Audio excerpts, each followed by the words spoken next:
A circle of dogs. We put in work. Oh, baby, let's go out there with a bunch of crazy dogs.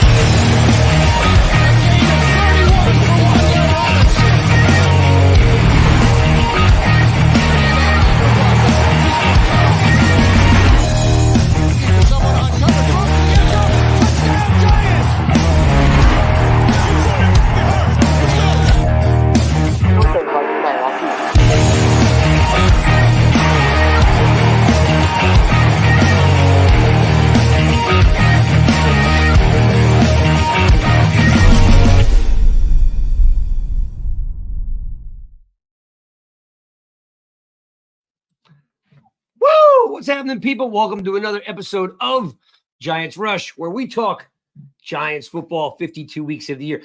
That new opening just gets me fired up, man. I could run through a wall after watching some of that old school film. Thanks to Authentic for putting that together. Shout out to my brother there for doing some good work. Welcome to another episode of, Giants Rush. It's the offseason. Plenty to talk about. Coaches, people complaining about who's getting what job. We got important dates on the calendar on what happens in the offseason, right? I see a bunch of you guys piling in the room. Let's see what you guys are doing out here. Let's see. Cool. See you guys coming in. Thank you very much for joining another episode. Let's bring in the guys. And by the way, what's up, Joe? And by the way, it's a debut for Shawny B in the house. So we're bringing in we needed some muscle, right? We needed to bring in another body because I'm too old to handle all this stuff and way too good looking to handle it all by myself. So I'm going to bring in, of course, we got Spartan. Mike, what's up, Spartan? Yo, what is going on, Craig, man? Off season, baby. Plenty of things to talk about. We got important dates to know. Yeah. We got defensive coordinators in the running for not only the Giants, but across the loser bracket of the NFL. Let's see. We've got Kafka. We got some Kafka talk going on. We really got to talk because I haven't been paying attention to any word on Kafka right now. Yes, but we're gonna get into that. You're right. Let me let you do your introduction. Let me stop. Yeah, well, we got to bring in the newest addition. What's up, Chris Peace? Always love having you in the house. How's the married life, my friend? I hope it's good.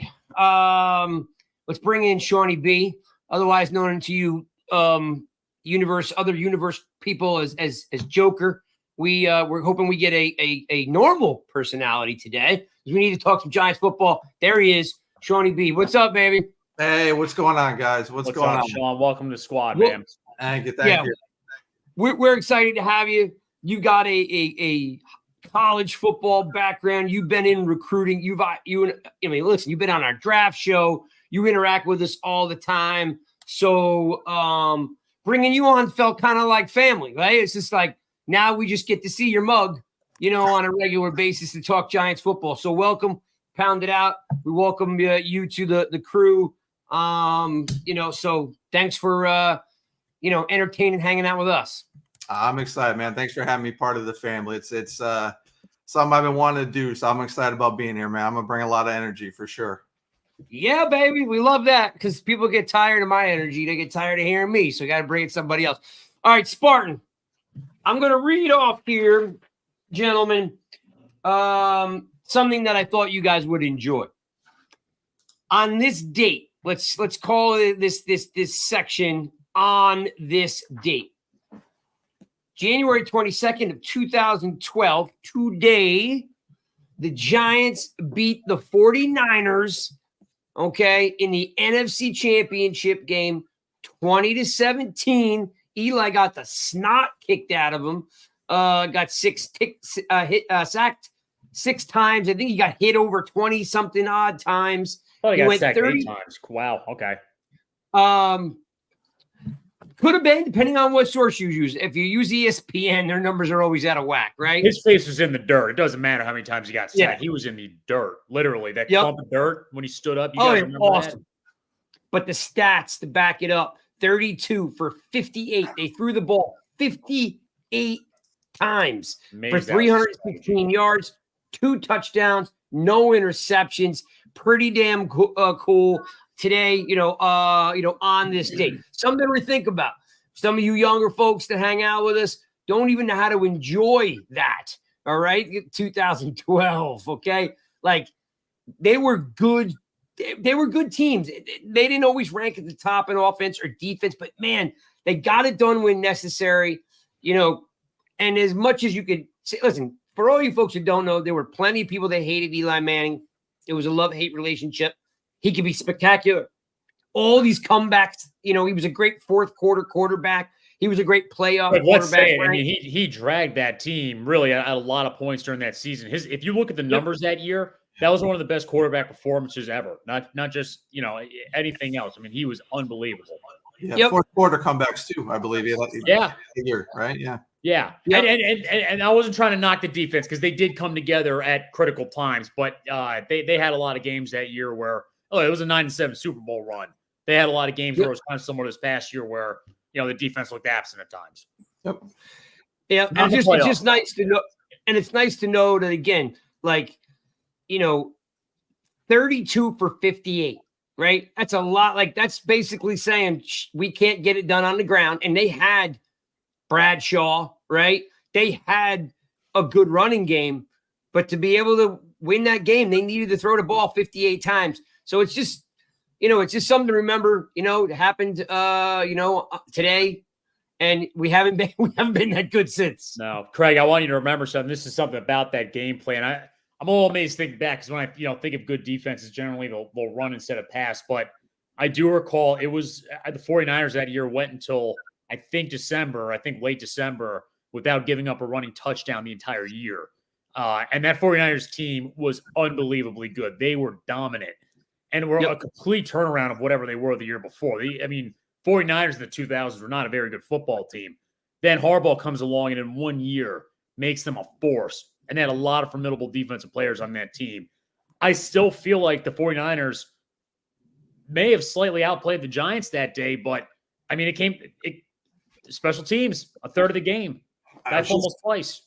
Giants capitalized. They win the day, and the Giants execute their assignments, and they take home gold. I would say a lot of people forget that the special teams made an impact, the difference in that game, the fumble on the punt that set them up. Yeah. Right? So it's funny that we're talking about special teams now after we needed to make a change on special teams. So it gets overlooked, right? Which is why we need to make a change. Absolutely. Yeah. And we haven't had good special teams in a long time, except for, this past year, getting that punt return. It's been dry on any type of big plays, right? On the special teams. So just wanted to start to show off with that because, we sure miss being good, but at least we were good. Prior to coming on the show, yes. Sean and Mike and I were talking. There are 12 teams in the NFL that have never won a Super Bowl. Let that sink in for you people. I've been a little frustrated with some of you folks out there with this instant gratification thing. Like, I'm sorry, we're not getting rid of Dable. He's the head coach. He has earned his way to run an NFL franchise. It might not be on your timeline or my timeline. It might not be with your quarterback or my quarterback of choice, but we got to let these guys operate. You got to let them do what they're brought there to do. And I don't want to hear, like it's disrespectful. I'm offended. Look, man, it's football. This stuff happens, and it's happening in every, look, Andy Reid was freaking out in the sideline yesterday. I mean, this stuff does happen, right? We definitely need to, make an adjustment to get better talent, without a doubt. There's no doubt about it. So just want to let that sink in. 12 teams. If you are a fan of any of those 12 teams, think how every year your season ends, your football dreams end with sucking. I mean, it's got to be rough, man. It's got to be rough. All right, on to some Giants football. Sean, I spent some time today with the most important dates coming up. I'm going to read them off. You guys more than welcome to jump in case you want to make a point, but just important dates to know for all you folks. I see Cold. I see Sarah. I see Joe. What's up, guys? I see Brad. I see Mark. Thanks, guys, for jumping in. Always love the OG family. All right, important dates to know. This is going to basically lead us up to the draft. February 3rd is the Senior Bowl. I actually like the Senior Bowl. You know what I mean? You definitely get to see, your offensive linemen, your tight ends, your safeties. You get to see some good seniors. There is that rule now that juniors are allowed to play. I don't really know what the percentage is, junior versus senior, but the Senior Bowl is February 3rd. February 20th through March 5th is the designated franchise or transitional players. So that, now you can basically, you've got like a 3-week window, to basically earmark your franchise or transitional players. Yeah. February 27th. Hey, Craig, the beginning of can I back up? Sure. Senior Bowl. I just saw that it looks like Penix and Nix are going to be part of that Senior Bowl as well, which is good for Giants fans to look at because there may be guys. I know Penix with the injury history, but Nix is a good look to get a good look at. So don't write that one off with those two guys playing in it. Yeah, so wanted to bring that up. No, thanks for the heads up. I wasn't aware of that. No, great point. Great addition there because some of you guys may not get to watch a lot of Western, West Coast football, right? Maybe you're watching Big Ten stuff. Now, again, next year, those teams will be in the Big Ten. But for now, you might not have seen a lot of Oregon football.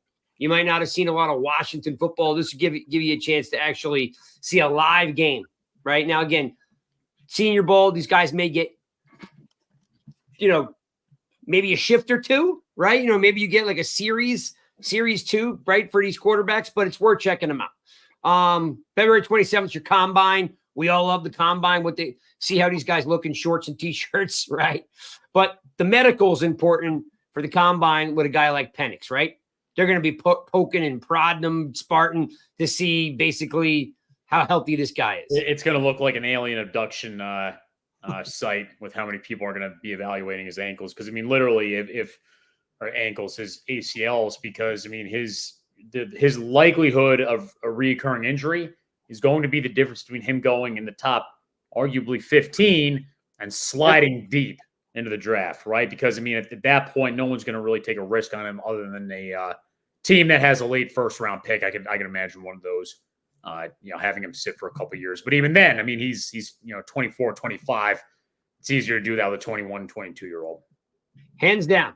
No doubt. And again, combine's always a little bit fun because you find a guy maybe, you find a guy maybe you didn't know about.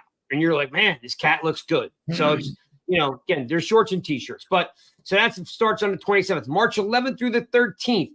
Agents and clubs can now negotiate their undrafted free agents, right? Their UFAs, right? In that period of time. Okay. So you can now start that negotiation process. March 13th at 4:00, the actual league starts. All right. The actual league calendar year starts. Free agency actually begins. You can actually ink guys, sign and trading begins on that March 13th date. April 15th, clubs with new head coaches get to begin their off-season program. They get a little extra time since they're new in their new buildings. April 17th is the deadline to test, visit, interview, or conduct physicals with draft eligible players. So if you're having, let's say you like a cat, you want to bring him in for an interview, it's April 18th, too late. April 17th is your deadline to test, visit, interview, or conduct physicals. April 19th, that's your RFA offer sheets are due, right? Restricted free agent offer sheets are due. April 24th is the deadline for first right of refusal for the restricted free agents, right? That's your deadline on the 24th. And the draft is the 25th through the 27th in Detroit, which we have not confirmed yet. If we're all going, Spartan Mike will be at the draft. If you want to track down Spartan Mike at the draft to hang out and have a beer and a shot, he will be there. Who's paying for that shot, Craig? I'm paying for the shot. How many?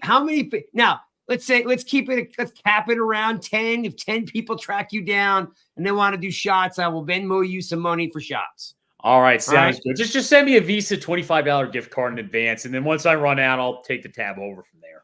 All right. There you go. That was some good negotiating right there. Now, me and Chris have been talking, maybe Sean, we don't know. We've been talking about maybe going out and doing a show from there. There is a small possibility, but just to give you guys the heads up that is also being discussed. I see Darius and Tudo jumping in here. Thanks, guys. Appreciate you guys tuning in. Okay. Now that the important dates are out of the way, let's talk about what's happening in the NFC. Sean. Yeah. Do you care? Are you concerned? Or are you maybe happy, okay, that Ron Rivera is interviewing for the Eagles defensive coordinator job? And let's keep this one thing in mind. Yep. The last time he was a defensive coordinator was 2010 for the Chargers, and his defense led the league in defense. So it's up to you where you want to go with it. Yeah, I mean, I'm not concerned about Rivera. I mean, part of me thinks because they brought in Wink too, that they're just trying to get some intel from that as well. Like, how serious could they be bringing in Rivera as a DC? Because it has been removed. He was the head coach. Is Rivera going to want to be a DC at this point? Is he okay working under Sirianni? So again, I'm not concerned. I'm not concerned if they bring in Wink and hire Wink as the DC. That's going to ruffle some feathers, I'm sure, but I'm not concerned at all. Again, part of me might think it's getting some intel. When you bring in two of the NFC East to interview for a DC, it kind of screams intel to me, but we'll see. But no, I'm not concerned. I'm not concerned at all. Spartan, like Rivera's like, he's had some health issues, and like I would think at this point he might want to kick back, enjoy all the millions he's made. Can you see him actually going to Philadelphia and being a DC? Like Sean just said, like, I don't even know if that guy wants to be a defensive coordinator.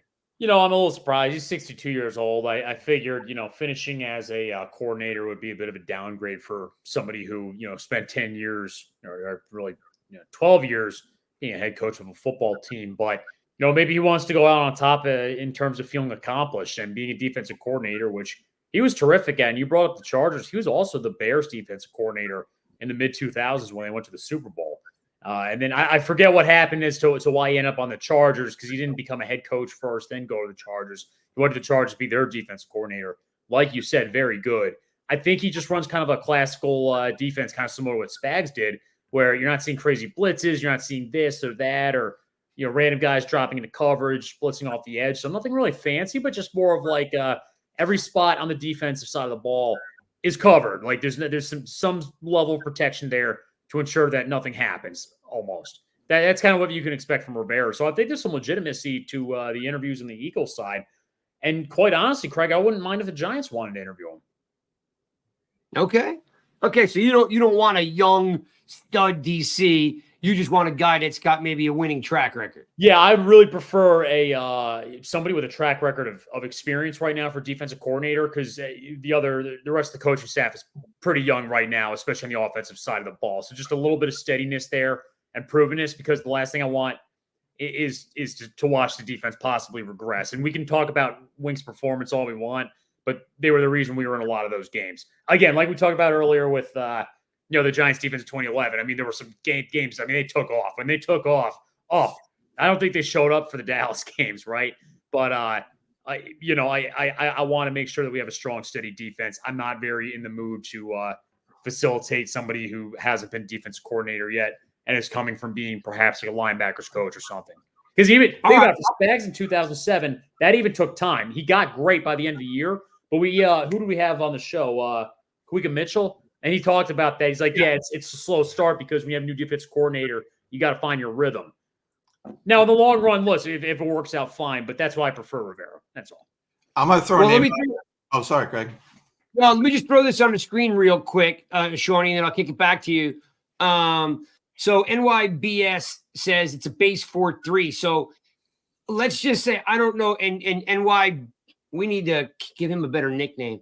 NYBS. I'm assuming he means that Rivera is used to running a 4-3. And if that is what he's alluding to, that doesn't work for the Giants. Yeah, we or don't the have that Eagles. kind of personnel. But Yeah, Sean, the I do want to Giants hear. weren't- I do want to hear who, what name you were throwing out there. Yeah, Yeah. I've thrown this out for a few weeks now out in the Twitterverse, and I like Wilson from the Ravens for a couple of reasons. Number one, you see how good that Ravens defense is, right? He was Yeah. the passing game coordinator for the Eagles. We know what he did with the secondary there, and we see what he's doing with the secondary with the Ravens. So if we're going to go young guys, that's the guy I'm leaning towards and I think that's why they haven't hired a DC as of yet, because they got to see what he does in there. Again, you look at his track record, what he's done. He's done great things with the Eagles. He was passing game coordinator, so it's just a step below DC. He's got used to calling a defense. You know what I mean? So that's the name I'm throwing out there early that I like that guy. I like Wilson from the Ravens. And again, you see what the Ravens are doing. Yeah, by all means, it's a pretty good call right there. I'm going to look into him more. I am never turned off by any personnel whatsoever from the Ravens or really the Eagles on the defensive side of the ball. Remember, Spags came from the Eagles too, so I'm not opposed to any of that. And you don't have to change defensive personnel. They're running the same type of defense or same type of personnel, 3-4, all of that. So yeah, that's the early name I'm throwing out there. Okay. What I want to make sure for the Giants defense moving forward is if we are most likely, because we don't have the personnel, as we were just alluding to, the run of 4-3. So staying in that 3-4, I want to see someone that could really turn up I don't know if Simmons is coming back, but I mean, Simmons, Thibodeau, like we need more out of these guys. I'm just going to flat out say it. We need more out of these guys because they're high round draft picks. Both of them were first round draft picks, right? And they were known for just, being huge playmakers. And they both were like, okay, right? Like Tibbs definitely doubled his sacks, right? He went from, I think, 4.5 to 11.5. So he's definitely increased there, but we need him to disrupt. We know he's got more in the tank, but we've had him dropping into pass coverage, right? Or, Simmons is only coming in on certain packages, right? Like he takes out McFadden and he puts in Simmons. Like, yeah, I want to see, I want to go ahead. Sorry. Hold on a second. I was just saying, I want a defensive coordinator to come in and get after it more. You know what I mean? Like I want to be known for a defense that gets after it more. Turn up the heat, whether it's safety blitzes, corner blitzes, or getting McFadden and Simmons on the field at the same time. Like I just want to be known for something. And we haven't been known for anything in quite some time. Yeah. Yeah. And I think Go ahead, Bart. I didn't mean to cut you off. Sean's got it. You got it, Sean. I was just saying, if you look at the Ravens do with their edge rushers, we talk about Tibbs getting more out of him. Like when Wilson has been there and the Ravens have been there when Wink left, like their edge rushers have gotten more production out of them, more pressure. And so that's another reason why I'm leaning Wilson there as well. Yeah, by all means. And listen, that's the one thing that's been frustrating about Wink is, dropping possibly not utilizing Fibs to the best of his abilities. The guy should be rushing and not dropping into coverage. It's just not really his skill set. Now, the one thing I loved about Wink was that our secondary was rolling in a time that I actually thought the secondary would be awful. I thought the last 2 years shouldn't have had what it took for the secondary to be good, and they were. But you're telling me this guy, he's a defensive backs coach right now and has played defensive backs and was with the Ravens who had good defensive backs, right? I don't see them make too many errors. So in my opinion, Sean, that's a good pick right there. That's what he specializes in. And I always say this, like I hate when somebody comes from like a team that was already good and does things any differently than that team. It's like, no, just literally take the playbook and run. Yeah. Yeah. What's Wilson's first name? Denard. Yeah, all right. That's what I thought it was. So I'm going to throw this comment up here from Darius. Darius has always got some good insight. Says Denard Wilson leaving the Eagles was even worse for them than expected. So it's got a lot of validity to it, right?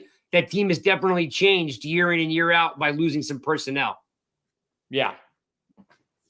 So I think you're on to something, Shawny, with Wilson. And I'm sure there's some, and I don't mind getting an older cat in there to do it, but I wouldn't mind somebody that's just willing, like, hey man, I'm willing to go for it. I'm willing to turn it up a little bit. Right. Yeah. It's just hard because as fans, we don't know what to expect when that happens. It doesn't mean that they shouldn't do it. It's more of like, for our sake, it's like, shit, it can either get way better or it can get way worse. We don't know, but I'm with you. Like whatever the Giants feel is best or Shane and Dable thinks is best for the defense, go for it. And a guy like Denard Wilson, if the Giants got somebody this exciting, then I'd be very happy. Hey, Joe. Hey, I see Joey B's jumped in the room. What's up, Joe? Glad to have you. So definitely, McCarthy's staying, right? So, you're going to get some, I don't know if Quinn is staying or not. I'm surprised we haven't heard more conversations about Quinn because I know they lost, but Quinn is just fantastic, and, I know he's not going to take a lateral move, but I'm surprised that there hasn't been more conversations around Quinn getting a head coaching job. And the Giants are going to have to make it in Spartan.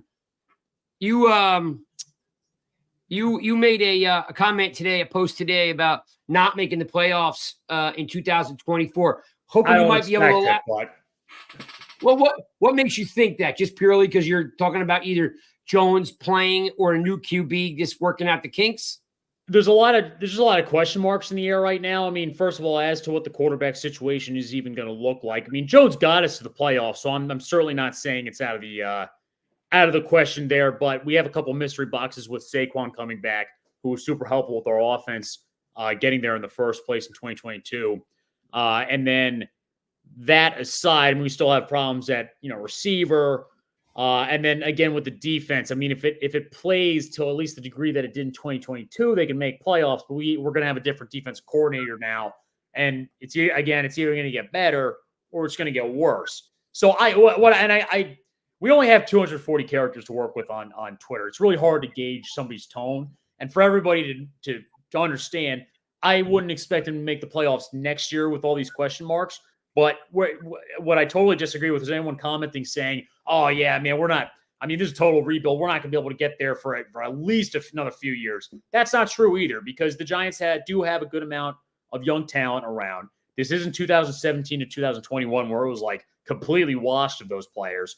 We got some good players to build around. And, yeah, no, I definitely think that 2025, I mean, we can look to compete not just for the playoffs but for the division. I just don't necessarily expect it next year, but – who knows? I didn't expect it in 2022 when they did it. So K-Mac says we're getting some Kerry Collins vibes from Shawny. And yeah, I can agree. There is some Kerry Collins vibes there. And that's nothing wrong with that because if we're ever short on interviewing a player, we'll just throw Sean on and say it's Kerry Collins. Absolutely. Not the first time I heard that. I'm going to throw something out to just kind of like a critical thinking. You think about that the Giants won 6 games this year. They won 6 games with all the injuries they had and with everything going on behind the scenes with the undermining, the sabotaging, all of that. The fact that they were able to win 6 games with that, like, again, not to go down the rabbit hole, but just get, something to give you guys to think about is, they won 6 games with all that crap they were dealing with this year. So, hey, I'll take it a step further, Sean.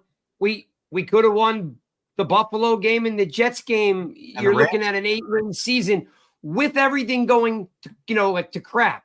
If they win 8 games, right? Next thing you know, nobody's talking about Wink and Dable fighting. Nobody's talking about throwing tablets on the sideline. Nobody's talking about not re-signing here because Wink's the defensive coordinator, right? You win 2 more games. You win that Buffalo game. You win that Jet game. Half this stuff goes away. It's not even happening. Yep. I want to bring one thing up. Can you bring up Joe's comment about needing a wide receiver 1? Sure can. Boom. This is my personal opinion on this. I mean, I think that's the last thing the Giants address in any operation of trying to rebuild. I don't even want to use the word rebuild because they're not like starting from scratch. They're just building. That's it. That's what we should call it. They're continuing to build. You get the wide receiver 1 at the end of it. I mean, if figure out whatever the quarterback situation is and solidify the offensive line, then you get the receiver. Don't go for a receiver if you don't have the offensive line in place to block for the quarterback. Because what the hell's the point? We've seen so many receivers come through the Giants in the last several years. They can't do anything because the ball can't get to them because we have dysfunction at the get-go. So we do need a wide receiver 1, but that's more of a 2025 mission. That's not a this season mission. All right. Well, let me ask a dumb question because this is going to make it sound like I don't know anything about football. But what drives me crazy, and we're just fans. Yes, some of us have played, some of us covered the game, all of us watched the games, all that rolled up into one. Sean, I'll start with you, and then I'll kick it to Spartan. Okay. Realistically, I come as much as I'm in Eagles country, and I can't stand the Eagles.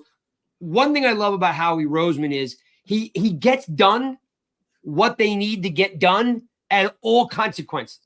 So my question to you, Sean, is the Giants need a quarterback. The Giants need a wide receiver, number one, as Mike just talked about. Might not be a priority now, but still need one, right? Yep. And they need an offensive line. Is it not freaking possible to mortgage a little bit right now to go for it? We could easily get out of the first, right? Pick up some picks, come back in the later rounds in the first and draft a J.J. McCarthy, draft a Penix, right?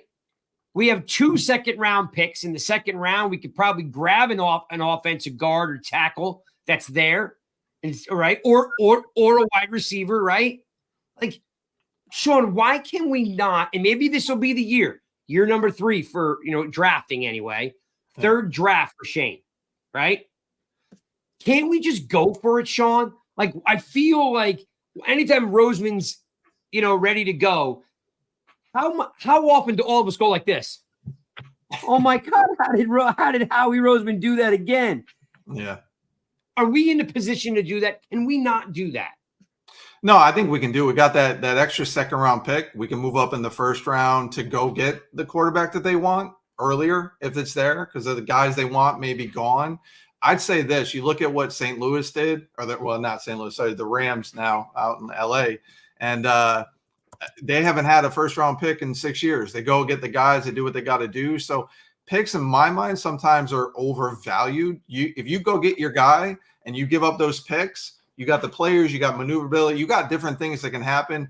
Brandon Brown's interviewing for GM positions. You get compensatory third round picks. You can put those together to move up. So I'm giving away picks before I'm giving away a player, because you can't get rid of the talent unless it's an older, aging player. But yeah, go get your guy. If your guy is there, go get your guy. Do what you got to do. You deal with picks later on. And if you get your quarterback of the future, who cares if you don't have a first round pick next year? And that's my opinion.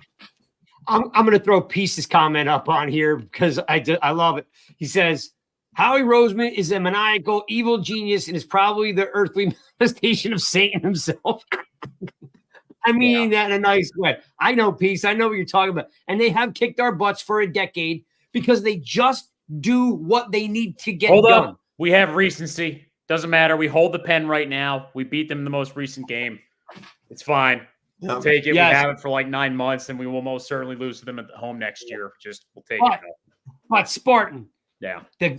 Peace is 100% right. It's just insane. It's just unearthly that Roseman actually every year pulls some crazy ass trade off or something. Could we not, Spartan, just do what Sean says? You know what? I'm getting May. I don't care. I'm getting Drake May, and I'm giving up my 1. I'm giving up my 2, and I'm going to get them, and then let the rest fall. Or am I trading out, collecting more, coming back in for Penix or McCarthy? I'm not really a Bo Nix guy. And then go get the tackle or guard that you want or the wide receiver. It's funny you bring this up because you're right. It's like we sit there when, let's say the Giants have these hypothetical opportunities to trade up and get these ballers, right? And we're like, well, we don't want to give up the picks. But then we watch our rivals do it. It's like, oh, damn it. They did it. Why? We should have just done it. Here's the one thing about, Howie Roseman that, and this is why, I mean, there's Giants fans that are like, oh, the Eagles on the decline. It's not going to last because Howie Roseman does not let it last. I have seen twice now the Eagles go like 4-12 for 2012 and 2020. I thought they were done. I thought they were cooked. But no, within 1 year, they were back in the playoffs. So I really don't expect the Eagles to enter this landslide situation. Now, back to the point that you made, the Eagles making these splash moves. I think the one thing that makes it a little bit easier for them, and I wish the Giants were in this situation, is that they are so built well in the trenches that all those other weapons, and the quarterbacks and the receivers, all these skill players really are I'm not going to say interchangeable, but at that point, it's like we solidified our bases. Let's go trade up some assets to get a baller. Because if we're drafting here at 27, well, screw that. No, go up to 5 and get the Micah Parsons. Go get the Fletcher Coxes, right? That's you have a little bit of a better ability to do that. I feel like the struggle with the Giants is, but I mean, by all means, Shane, do whatever you want with the picks.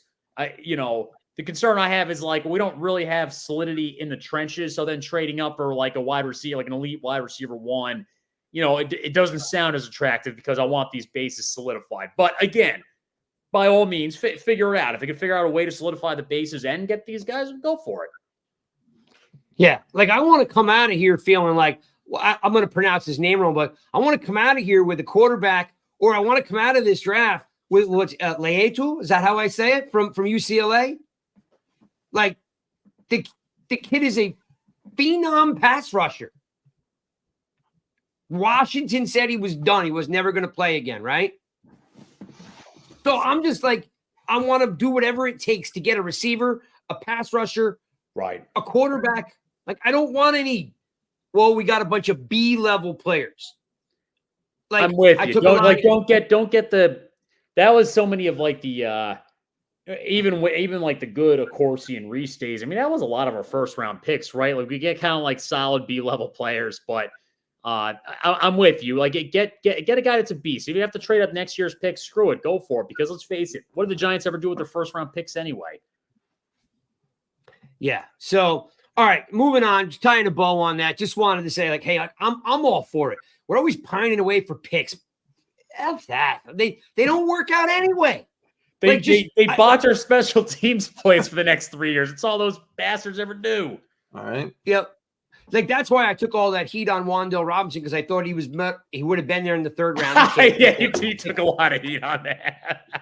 We were giving you heat too. I mean, it was you're not going to live that down. You're not going to live it down. So just no, but everyone says that, but I consistently say the same thing. It's not about Wan'Dale. It's about in the second round, there were so many incredible picks, and he got hurt. He missed a year and a half. I know when he got hurt.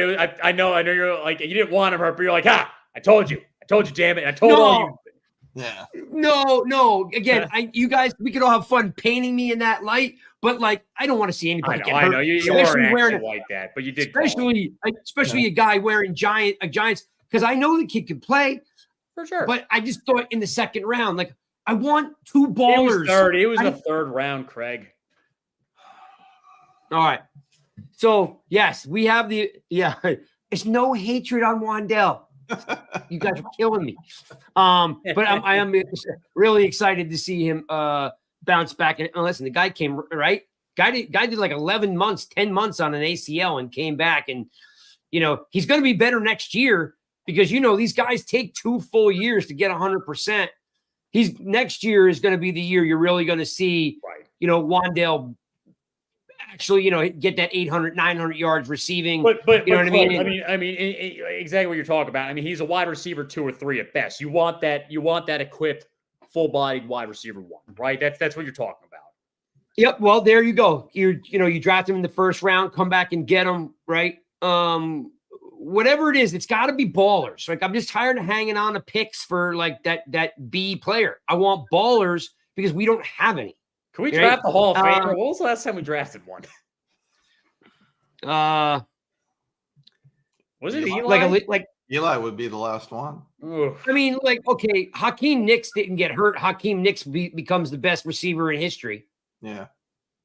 Well, in our history, it doesn't really take that much. I mean, Craig, if you caught 3 passes for the Giants in 1996, you'd be like 8th all time in Giants receiving. Yeah, you know what I'm saying. We're kind of a linebacker franchise. You know what I'm saying? We don't really have the wide receiver. But to your question is, if Hakeem Nicks didn't get hurt and played for the Giants for 9 years, he would have held every record the Giants ever had. No, you're right. He was that true like wide receiver 1. He was very underrated and talented. I'm with you. Like if he had that full decade career, I mean, he's in there. Chris Snee. Oh, you know what? That's a good point. Wasn't he drafted in the same year as Eli? Was he 02? Second 04? round, yeah. Second round. So, wow, they're going to walk away with probably 2 Hall of Famers from that draft. Yep. And haven't gotten one since. Wait a minute. I don't think Snee was 2004, was he?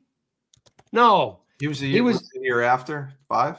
Well, it couldn't have been because that was he was 2004.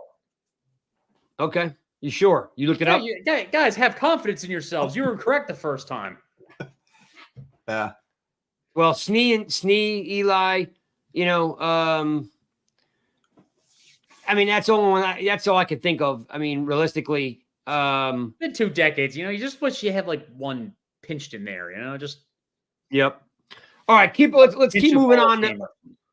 Let's keep moving on to our guy and Mike, you and I basically tried to jet set Kafka out of town a couple times. Now that it doesn't look like he's getting any type of coaching jobs because the offense sucked and and all the controversy around Kafka, but he is going to be, the head coach for the Shrine Bowl. And he's brought in some Giants personnel to help him out. Wanted to get your thoughts, Sean, on Kafka, because this is good for him in multi ways. Gets to show he's got no skin in the game, right? So he can literally show you what he can do, what he wants to call, how he wants to go about it, right? Yeah. And of course, this is his way of saying, hey, guys, I can be a head coach. This is literally like setting the table for him in the next 1 to 2 years. What's your thoughts on Kafka? I mean, I look at it this way. I look at him coaching in this bowl game less about Kafka and more about the Giants. He gets to be around these guys for an entire week. And we talked about getting talent. So where do you make your money as a GM? In the later rounds? He's now getting to see guys for an entire week, practice with them. The staff gets to be around him. So we can get some talent in those later rounds. So that's why I think it's good, is that not so much what Kafka can show, but what this can do for the Giants and for the draft. If he does some things, shows some things, I mean, how much is he going to be able to show what he's doing out there, right? It's a bowl game. It's going to be whatever. But the intel for the Giants, that is way more important to me. What they get to be with these guys, the conversations, practice with them, see all this. To me, that's huge. That's why I'm excited about Kafka being in that bowl game. Almost like finding those diamonds in the rough, right? Because he's going to spend all that time around. And Mike, there's been all the, Dable takes the plays away from Kafka, gives it to Tierney, takes it back and so forth. I still think, this is good for Kafka's psyche, to run a team without any interference. And as Sean said, also literally getting the inside track on some of these players. Yeah, well, I think that's the most important thing, is that he's going to get the sense of these players. Listen, I mean, in terms of the offense next year, I don't know about. I don't know if Kafka leaves now. Where there's smoke, there's some fires. What license plate guy alluded to between Kafka and Dable. Maybe things are rough, but hopefully, what happens is Dable sits down with Kafka, and they both take ownership. Listen, I took the plays away from you. Then I called the plays, and we weren't doing all that much better. So what are we both going to do? Because we were both hired to make the offense better. We both have not done that. Let's figure out what we're going to do to make it better. We got Priscillo to help the offensive line, so that's the first step. But what can we do on the play calls to make this better? What assignments for the offensive line can we make better on these plays? And hopefully that's the unison they have there.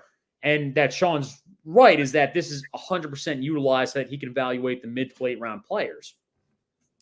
My feeling is that Dable's just got to take it over. You think back when, Mike Shula was the offensive coordinator. Kafka, to me, is good at designing plays, thinking about unique things. I don't think he has a feel for the game. And Dable, we saw what he did in Buffalo when he was calling plays. So you see all these other coaches that are calling plays as a head coach, let him do it, or at least get somebody in who is going to call plays the way you see it in your mind. And if Kafka is going to stay calling plays, get him on the sideline, because up in that booth, he's got zero feel for the game, in my opinion, from what I've seen. But I would love to keep Kafka as the OC, just take away play calling. It's not anything bad. He can stay in giving ideas, designing plays. He's a smart guy. He's never called plays before. He's 2 years on the job learning how to call plays. So Sean, let me ask something. I mean, I don't – who called plays in that last game? Was that Kafka or Dable? So Dable, from what I read in all the articles, has not been calling plays. He took it away and gave it to Tierney, the quarterback coach, to call plays. I think the only time that I'm aware he called plays was in the second half of the Arizona game. With what I read in that article, he took play calling away and gave it to Tierney. What people made a big deal out of was what he got more involved with the offense. Well, what head coach isn't going to get involved with what his specialty is if that side sucks, right? If you're bottom five, the coach gets involved. It's the bottom line. Absolutely, yeah. So everything that I read, he took it away and then had Shea Tierney calling plays. Well, the only one where I think that he called plays was second half of Arizona because he constantly had that play covering the play sheet. Yeah, I'm confident that one he was calling plays. I mean, but I look at some of the games that we lost, especially that Jets game, with how conservative the offensive play calling was. That helped do us in a little bit. We saw DeVito could play to some extent a few weeks later, right? And yet, I mean, the conservative play calling was awful. And then you see in that last game against the Eagles that whole time we're able to make these incredible that game plays. plan. Yeah. That game plan was different from jump. Well, it might have been Kafka calling that play. Let's just say it was Kafka. That game plan was different than anything we saw all year. No, but this is why I like it when the Giants are taking shots downfield, because this happens a lot. We saw in the Lions game this past weekend. If the receiver doesn't catch the ball, there's still a good chance that there's pass interference or something like that, and we're getting spotted the fouls. That's how a lot of these teams are driving the ball a little bit here and there. They'll have at least one drive a game that was a result of a giant pass interference, right? And that leads to points. And when you're not taking those shots, you don't get those benefits. So, and I had, me, Craig, I'm not the biggest Jones guy who ever lived, but I think in tight coverage, Jones, they should have had Jones at least rip it to get a little bit of a better sense of what he could do. And let me do it. Let me throw Mark Thompson.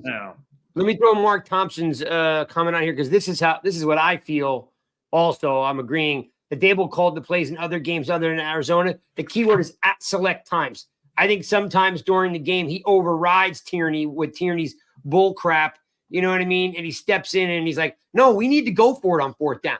We need to get the ball on the flat to Bellinger. We need to throw the ball to Wandale across the middle." Like I feel like Dable does step in there, and then maybe Kafka goes, "Okay, I'll follow his lead." There definitely is not. I don't think it's as black and white as we want to make it. Like where Dable called him, Kafka called him. I think it's Kafka's calling him until Dable gets frustrated about the outcome, steps in, and then at certain times it's like this. Okay, giving that to Tierney. Craig, can you do me a favor? There's a comment by Mark at the 8:45 mark. Can you pull that one up? Yep. 8:45. Yeah, it starts with if I was Kafka. Let me just make a comment here. If I was Kafka, I would be upset. Also, Kafka didn't do a good job initially because of bad O-line and QB play. Mark, I get what you're saying, but me and Craig, we've talked about this one before. And the thing that it kind of comes down to is, he is the offensive coordinator here. He should have some input, just like when Dable steps in when the offense isn't working. Kafka's got to step in when the O-line's not working because a lot of those assignments are based on the plays. And, I know it's not his specialty, but, he is the manager of the offense. And if things are breaking, that doesn't really entitle him to another run or another chance just because, we haven't seen what he could do. Like, if things aren't working, you got to move on. Right, Craig? What do we say? Stand up, walk towards the exits, and lock the door on your way out. Yeah, in fact, let's take that a step further, Mark, is that if all the position coaches are supposed to roll up to the offensive coordinator, and if Bobby Johnson's not doing his job, if the wide receiver coach isn't doing his job, if the quarterback coach isn't doing his job, I mean, Kafka's got to do something. Right, I mean, Craig, you're in sales. If you manage 10 salespeople and 7 of them don't meet their goals, what happens to the sales manager?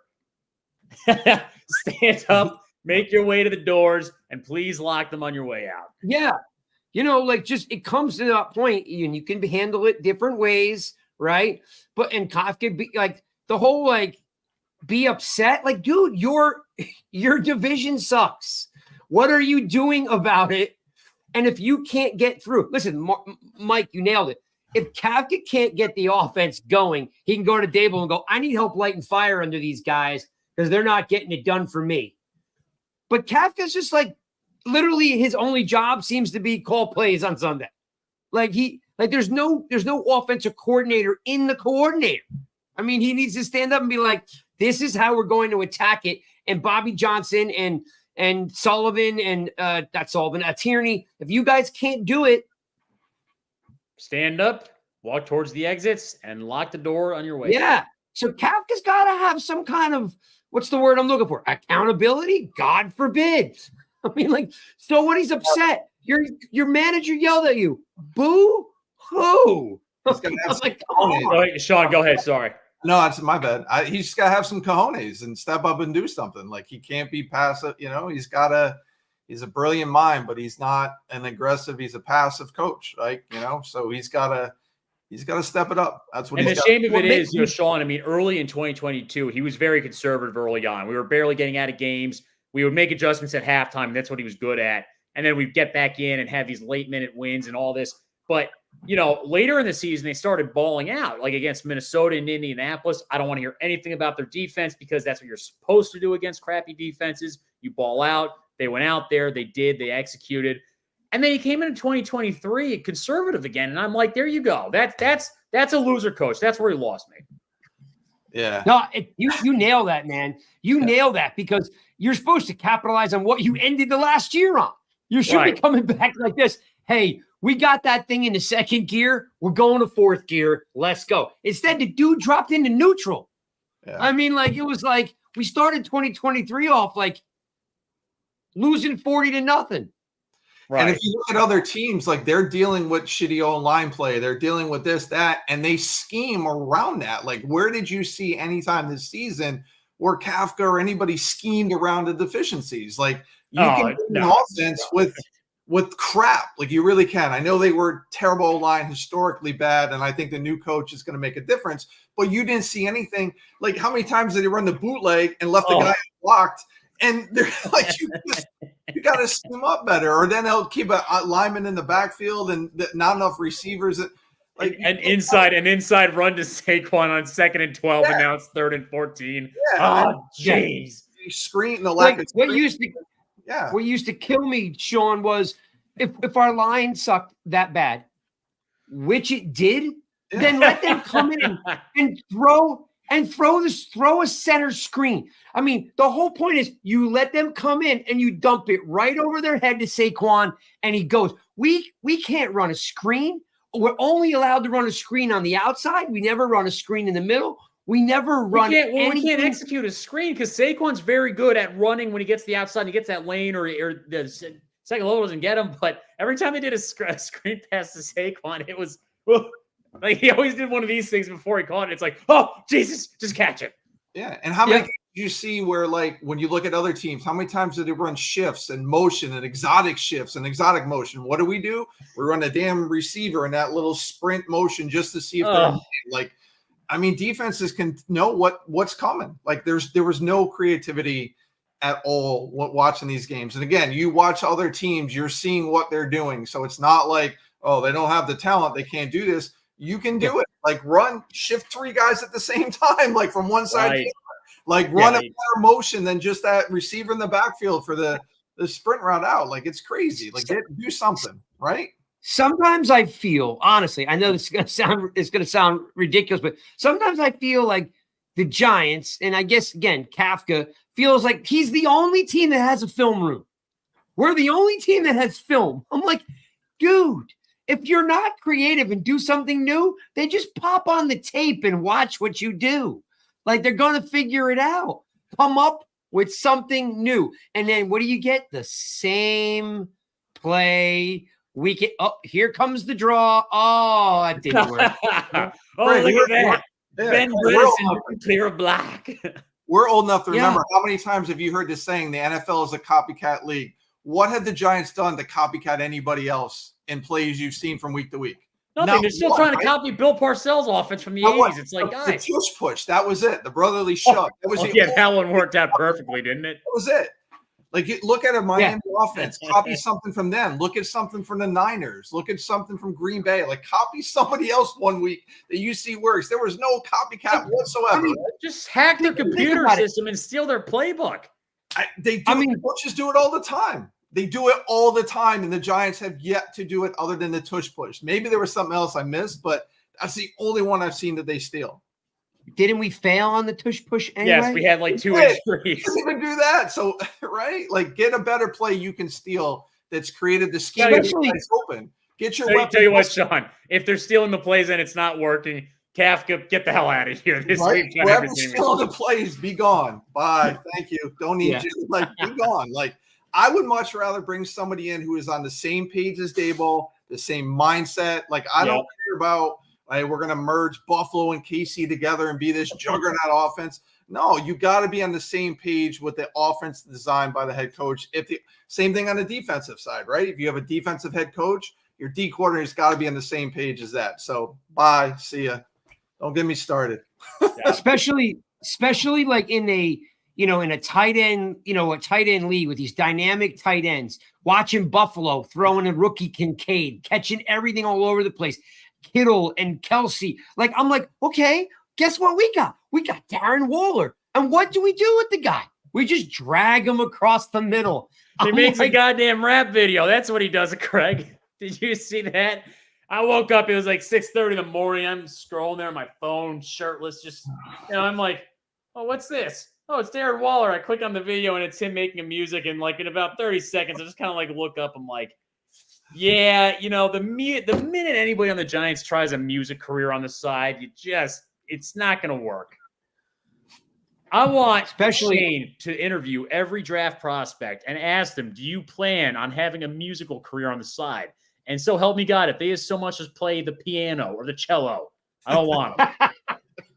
I think Andrew Thomas plays the drums. All right, if they play, that's fine. But that's it. Drums is it.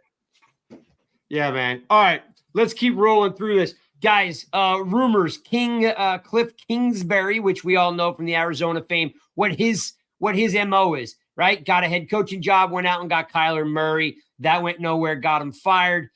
He is now the offensive coordinator at USC. So no, he's not. He's only an analyst. He doesn't really do all that much there. Yeah, I know what they say he does, right? But you can't take a guy like Kingsbury and just have him as, like you said, just an analyst. He's involved, right? This guy's got to be involved. Of course. Yeah. So now he's on docket for potentially going to the Bears or the Raiders as their OC, and of course that would lead you to believe that the Raiders or the Bears are going to draft Williams, because he would want to still stay with his analyst Cliff Kingsbury. What does that tell you that the Giants would have the ability to do if that happens? Because I'm only looking, I don't care where Kingsbury goes, and I don't care where Caleb Williams goes, because he's not my guy.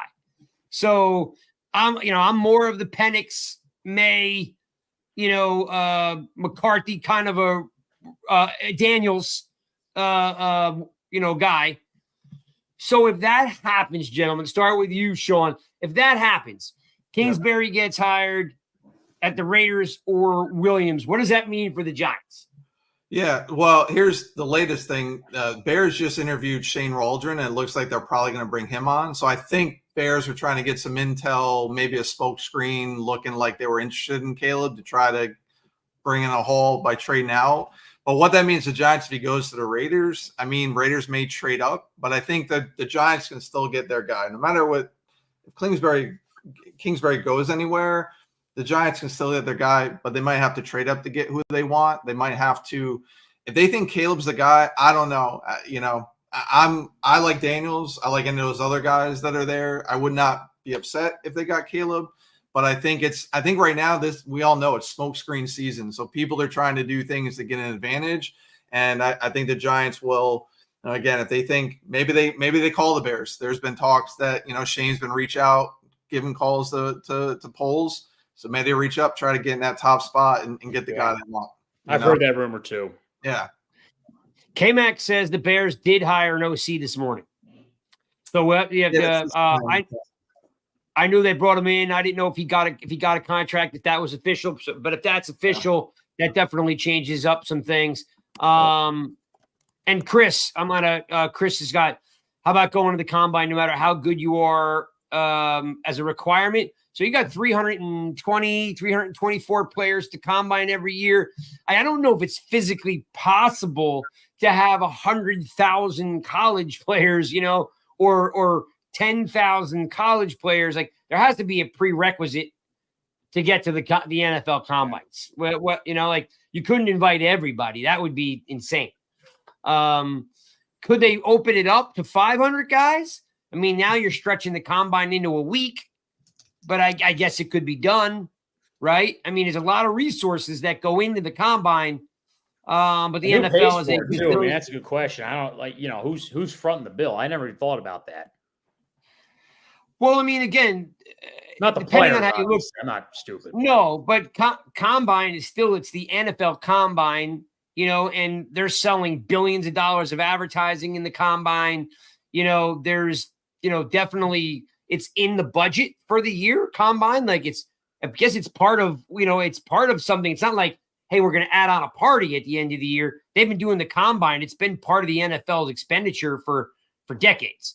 Right. His point was, why not invite more people?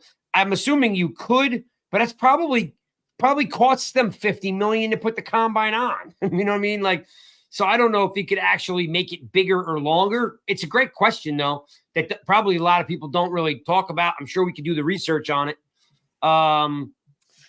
Let's see. Titans just announced a Bengals OC as head coach an hour ago. Well, let's throw this up here. The Titans just announced that they hired the Bengals offensive coordinator as their head coach an hour ago. Man, the Titans are going to suck forever.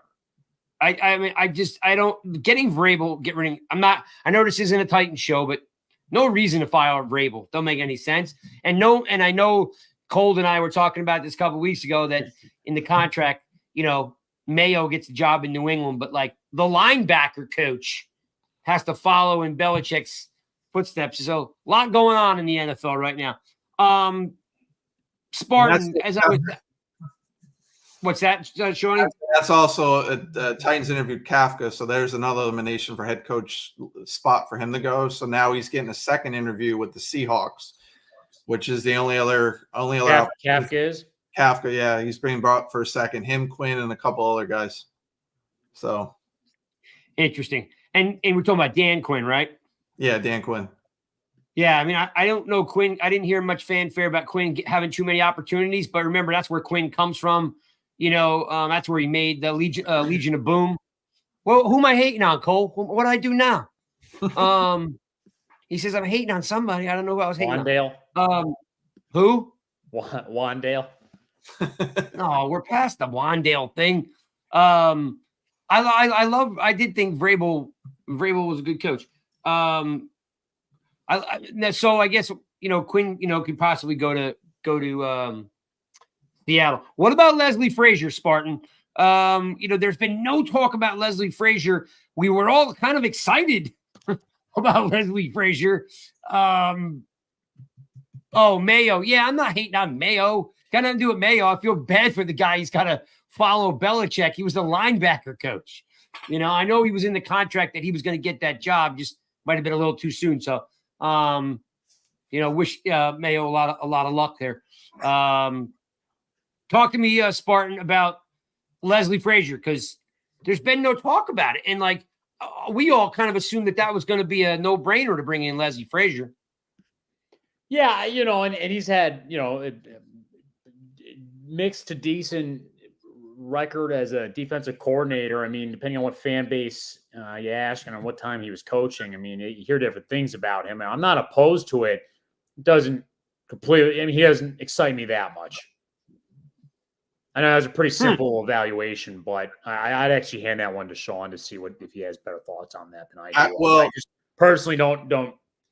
It doesn't even have vibe of all right, this is going to bring elite level of defense. But Mark says that Frazier is a 4-3 guy, which we already know we don't have the personnel to run that. Yeah, I know he had a top 5, top 10 defense in his 2 years in Buffalo. I know what he did, what happened at KC, but I mean, who hasn't had that happen to him facing Mahomes, right? So I don't hold that against him. Now, I will say, I know he ran a 4-3, but they also had Von Miller for a year. So Von Miller is not really a typical 4-3 guy. So, you don't know if he's going to – and most of these guys do base nickel anyway, so you don't really know what he can do. But I'll say this. if he's top 5, top 10 in 2 years in Buffalo, and he's on the same page as he'd be a good second option, because if he's in line with what Dable wants to do, you got to have these coaches going along. Like, again, people undervalue how important that is. If the head coach can trust what's going to happen on defense, they're running the style that they want. So I wouldn't be upset if Frazier came there. It just what has he learned over the his time away. So that's my take on that. Again, top 5, top 10, I believe, in the 2 years he was there. So that's not bad. I'll take it, right? Yeah, because I thought that was actually going to be like a no-brainer. But then again, maybe they want to get younger. I don't know. Or like you said, or maybe it's just, it's early in the process, because maybe some of these playoff coaches need to get out, right? Like a lot of these guys are going to be like Brad just mentioned, the OC for the Bengals, right? They might be sitting around waiting for a couple of these coordinators from the 49ers or the Ravens, as you alluded to earlier. You're waiting for a guy from Detroit. I actually feel bad for Dan Campbell, because his success is going to hurt him, right? Everybody's going to try to poach all Dan Campbell's assistants, right? He finally gets to the precipice, and then you get your staff wiped out. Yeah. He'll lose his OC at some point. Like, if it's not this year, it'll be next year, because I wouldn't want him. Who? The Lions OC. Ben Johnson. Is that his name? He's getting a lot of talk. He's getting a lot of talk, but even like this past game, I mean, there's some times where it's like, man, what are you doing? His play calling is not that great, but I get at the head coach level, you're not even really dealing with that so much. So we'll see what happens. Frazier wants to be a head coach again. Interview with the Chargers. Yep, that's possible too. Harbaugh is going to the Chargers. He's not getting the Chargers job. I can't even believe Harbaugh is coming back. Our edge guys are too small, Mark says. Are we talking about to go to a 4-3? Like, we just don't have outside, like, down defense ends, right? I mean, we can't convert our outside linebackers to DNs. Like, Tibbs can't play DN. He can barely hold the edge now. I mean, in fact, he might, and I'm not knocking him. I'm just being just cold, hard facts, right? Kayvon Thibodeau was terrible at controlling the edge, at setting the edge. He's terrible at it. And Ward's gone. There's no way they bring him back. So, yeah, there's no way to run a 4-3, even a hybrid. Like, we just don't have defensive ends on this team. Like Leonard Williams was the closest thing. Maybe Leonard Williams comes back. I don't know. But he's still an older guy now. We just don't have defensive ends. Oh, Cold is killing Spartan. I love it. Spartan's dog and play calling and our offense was trash.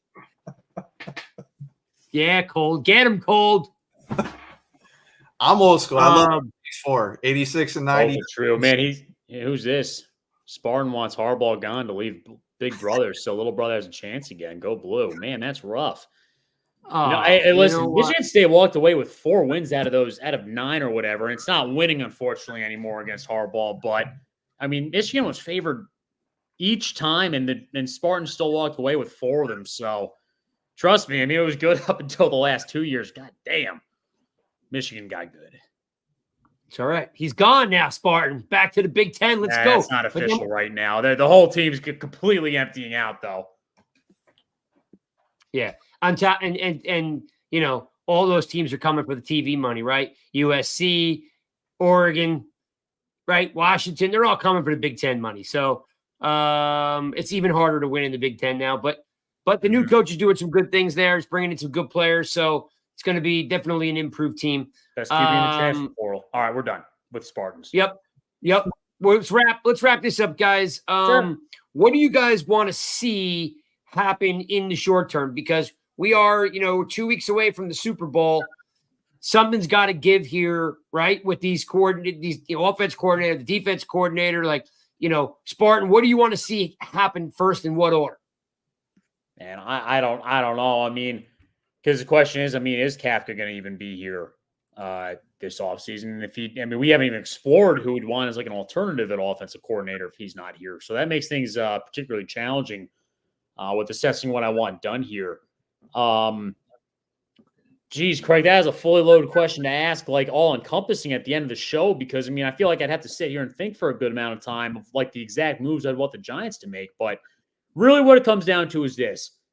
I want the Giants to get a quarterback in the draft in the first round. I hope they can just get their guy and not have to worry about it. But, I also don't want Shane to reach. If there's no opportunity to secure that franchise quarterback and they don't feel comfortable with who's available, then figure out what they want to do from there. They can even trade back if they don't feel comfortable with some of the prospects. But just secure some good players and build a foundation if that's the worst that comes to worst. And coming up in 2024, like I said, I don't expect the Giants to make the playoffs, and for whatever reason they don't get a quarterback in the draft and they just build the foundation or whatever, then so be it. Then I'll see you in 2025, Craig.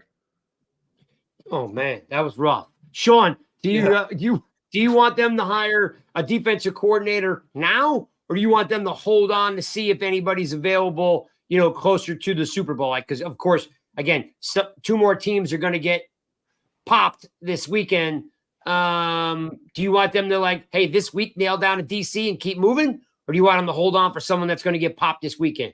Yeah, I want them to get the right guy. So if they're waiting on Wilson, wait on Wilson, wait till they can hire him, make that move, or if somebody else gets eliminated, go after. I don't want them to rush to hire. To me, this is too important decision. So if they think Wilson's their guy, get somebody that went far, get Wilson, wait on him. You got a good feel, go get him. Special teams coordinator, I need that to come in. I know they're talking about Larry Izzo, which would be a good hire in my opinion.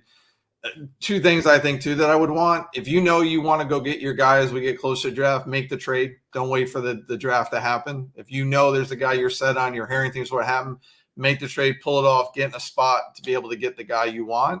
Or you say, all right, I'm going to go, Spartan's not going to like this, but I'm going to go wide receiver at 6. And I'm going to use one of my second-round picks, maybe a future second-round pick, to move back up in the first round and get another quarterback and do that. And then you got your second round pick. Take Cooper Beebe out of Kansas State. Get that guard. All right.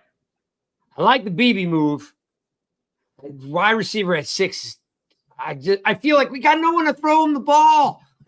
Well, I said trade back up and get the quarterback. Get him in the late first round. Get him that. Because any of those guys are going to be better than what we have now, and any of those guys Daboll can develop. There's no doubt in my mind. As much as the only concern I have is Penix, because we can't afford to take the risk with him getting injured. But anybody else, Nix, McCarthy, any of those guys that are there, I'm looking to take them in the late first round, because I think Daboll can work with them, and they bring the qualities that what is lacking now. They have leadership, they have the fire, they have the passion, they have the things that Daboll can work with, in my opinion. So it's tough because I'm an Ole Miss guy. I'm really big into Jackson Dart. He decided to stay, which was great for Lane Kiffin and that squad. I like a little bit of each of these guys. So I'm with you, but moving up for Nix is painful to think about. Bo Nix, to me, he's Brady Quinn. I can't get around what Bo Nix does. All right. I love the way, Daniels can sling it, and him and McCarthy are both a little on the lighter side. You know what I mean? They're just, they need 10, 15 pounds. I mean, they're not coming in at 220. They're coming in at 202 and 210. They're light guys. They got a ton of potential, right? So, you get them in an NFL weight program, build them up. But I do like Daniels. Oh, sorry. Go ahead. No, go ahead. This is why I like Daniels. He left Arizona State and chose to go to the SEC, which is by far the best defensive conference in the country. He didn't shy away from competition. That's where he chose to go. That tells me a lot about what he can bring. So I'm leaning Daniels for that reason. Right. He could have stayed in the Pac-12 to just try to sling it and build up some numbers. I'm with you. He has Daniels has a lot of upside in my opinion. Yeah, I think Penix is the most pro ready the way he plays. I know he had a bad championship game, but that doesn't really bother me. I think he's got every other game was great. Oh yeah. Yeah. Not only were they great, but again, he showed a lot of poise, really can sling the ball, but But Spartan, the thing that kills me about Penix, and it's just like, why? The injuries, right? How do you have two injury-prone quarterbacks on the same team? It's really hard. And then McCarthy, like, to me, McCarthy has kind of a little bit of that. Like, is he Tom Brady or is he Brian Greasy? Right? He's a Michigan quarterback that's not allowed to throw the ball. I mean, like, so, like, they rely on pounding the rock and playing great defense. Like, it's a tough one because he played behind the best offensive line that I've ever seen assembled in college football with Michigan. I mean, that is going to be a rude awakening for when he gets to the Giants, on top of the fact that they were a run-first team. So he's not but it's not to say that he didn't execute his assignments. He did, and he did it better than any quarterback for Michigan in the last 12 years. The question that I have is, all right, what's he going to look like when there is a collapsing pocket? Are you going to be able to make plays then like the best pros do? Those are like the question marks that I have for him. I don't know about you. I think it's more, for me personally, it's not about his arm strength. It's not about his ball placement. It's not throwing off platform. My thing is the pounding. At 202, I mean, all he needs to do is spend a week in the beach and he's 196 pounds. Like, you know what I mean? Like, my thing is can he put on the weight? I think he's a slow burner, right? Because he's young, right? He just turned 21 3 days ago. He's one of the youngest QBs that are going to be available. I think he's more of a project. Jones would definitely have to. I know NYBS saying he's Zach Wilson, and I don't know how you can compare anything to BYU to Michigan any day of the week. No, like he doesn't have any of the traits of Zach Wilson.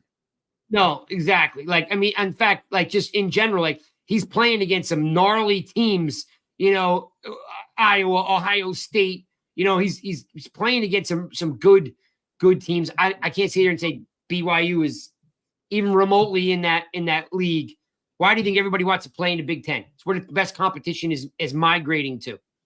Maybe it wasn't because SEC, right, was always a powerhouse. But I don't know. I mean, the Big Ten's very slow though compared to the other conferences. He's going against better defenses. I'm not talking speed or one specific trait. I'm just saying there's really good football in the Big Ten. I can't compare it to BYU, right? That's true. My problem with McCarthy is not his arm strength. Again, no, he's not Penix. He doesn't have Penix's arm. He doesn't have Daniel's arm, right? And he wasn't dragging the team Penix. If you watch Penix at Indiana, like, he wasn't doing that with Michigan. He brought them from what would have been like an 11-1 Cotton Bowl Michigan team to being a national championship team, which is very good. Yeah. Here's what I'll say. That's where. Yeah, good. I was just saying, just real quick, I'll kick it to you, Sean. My thing with McCarthy is, like, he's a little bit of a wild card. That's what I was saying. Is he Tom Brady, where he's going to burn and he's going to just become that work ethic, or is he going to be Brian Greasy, who just isn't the guy?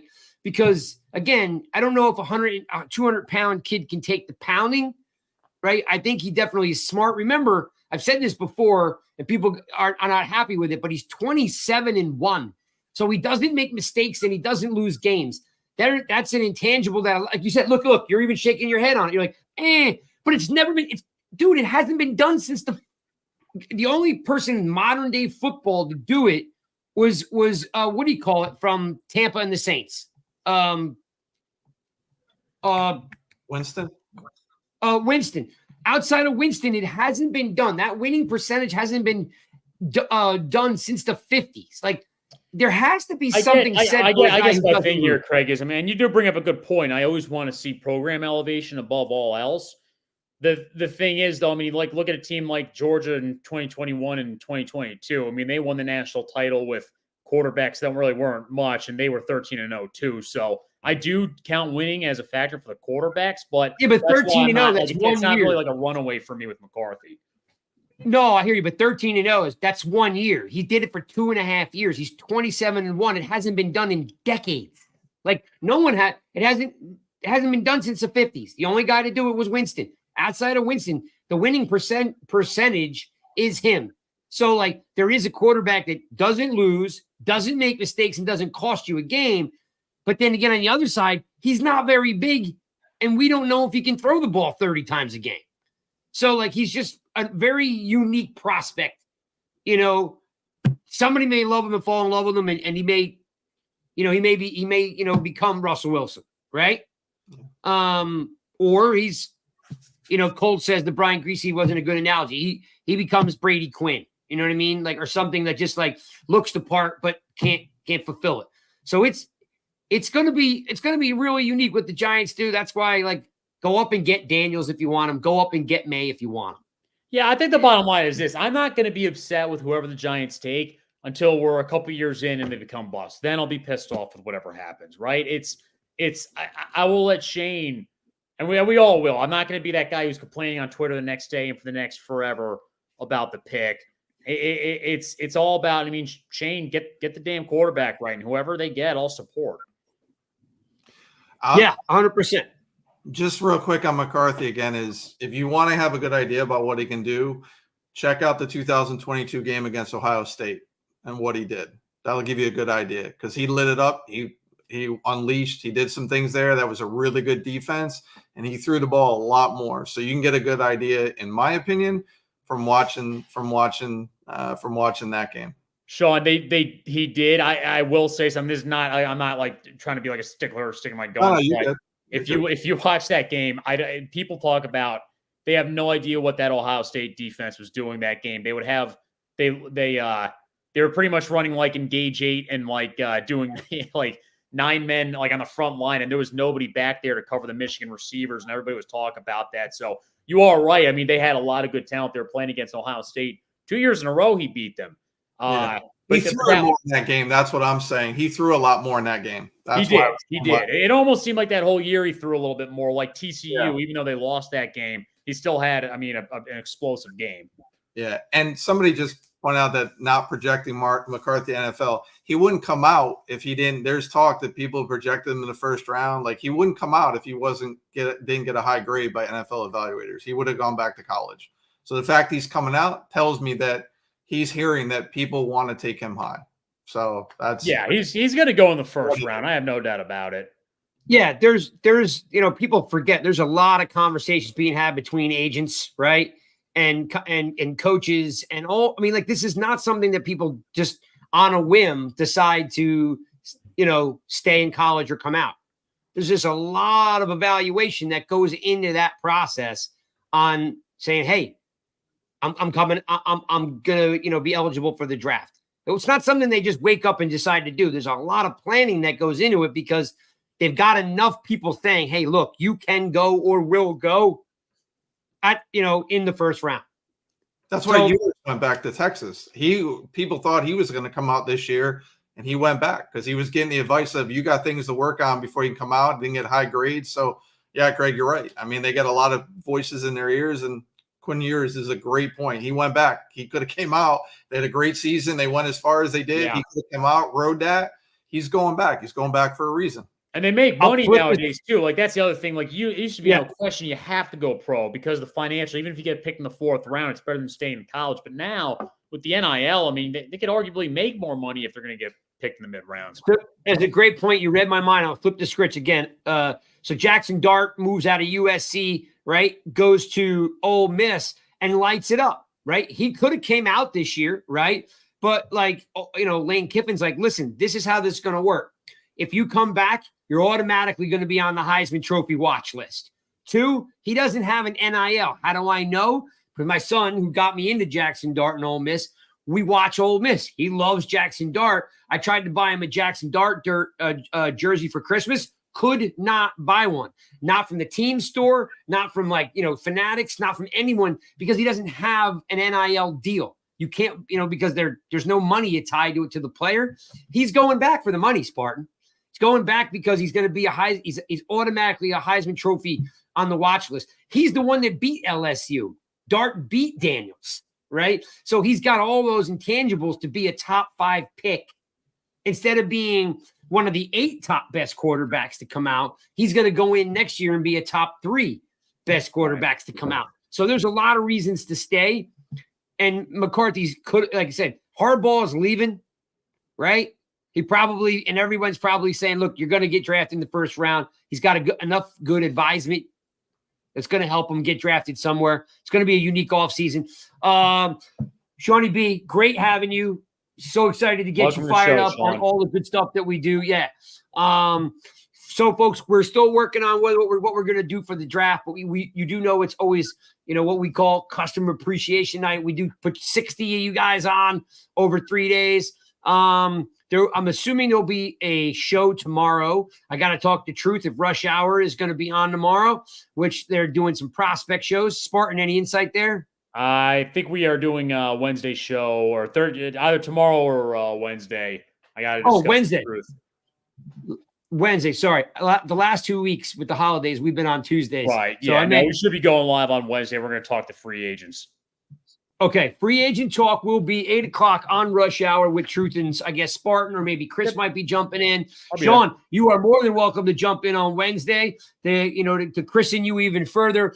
Shawny's part of the crew now, so welcome him aboard. Make sure you follow him. We'd love the fact if you guys could help us out with the YouTube channel. I know we do a lot of audio with Apple Pods and Spotify and Amazon Music, but we do have the YouTube channel, which houses all the interviews. We'd love if you could tell a friend to tell a friend to subscribe. Subscribing just lets you know when we put up new content. We're shooting to try to get this thing going. We've kind of been slow, so we can use some help from you folks. Please subscribe to the YouTube channel. We love you guys. nygiantsrush.com. A couple new articles up there, so you guys can check that out. And we'll see you guys next Monday. Thanks, everybody. Ton of you guys popping in the room with comments. Appreciate all you guys. We'll see you guys. Remember, Rush Hour, Wednesday, 8 o'clock. Peace, guys. Peace out. See you guys.